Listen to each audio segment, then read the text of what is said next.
my career again, I would say, what does my bosses need without being a chaplus? I'm not advocating that. Can I help him advance his goals so that I'm a better subordinate? So I walked around the bookshops and I found no book. Every book was telling you how to be a leader, how to reach the corner office, how to be in the C-suite. You must have blue eyes, square jaws, bark orders at people, thump the table, and you'll get there. The trouble is, if you do that when you're 30, you'll be fired before you have a chance at the corner office.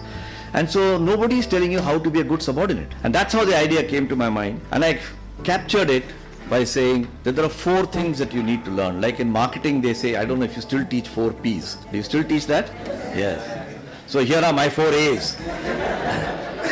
And I can guarantee you, in 10 years, you'll forget the 4 Ps, but you will remember my 4 As. The first A is accomplishment. You have to learn to deliver. You have to give results.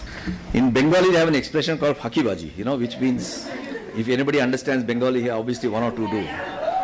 Well, those who understand, explain to those who don't.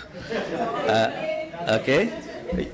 A bit of a gas bag. There are lots of them trained in India, how many B schools we have? 4,796 B schools. Our annual output of people like you, if you want to know the market size, is over 120,000. And you are only 26 out of. This is a huge output. It's like a municipal pipe which is gushing forth. With bacteria, with sand, everything in it.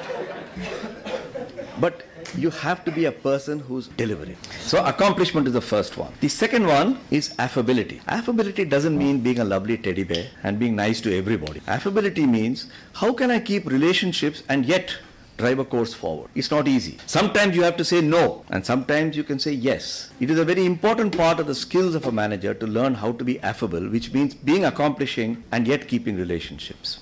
The third is advocacy. Every person is a salesman. Those who are not salesmen are doomed to die.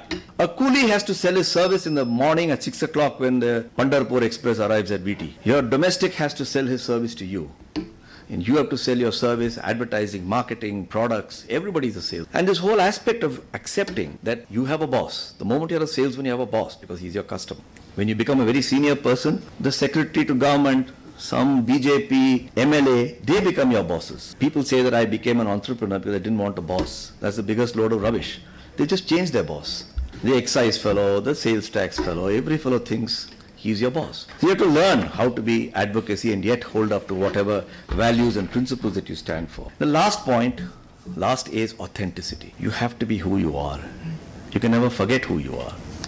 And when you try to become somebody else, then you can have a very torrential life. You have to learn to be yourself despite success, despite failure. I've never forgotten, I'm a toothpaste salesman. I'm not unhappy to be a dalda salesman. And I'll try to keep selling whatever I can. So those are the 4 A's I'd like to leave with you.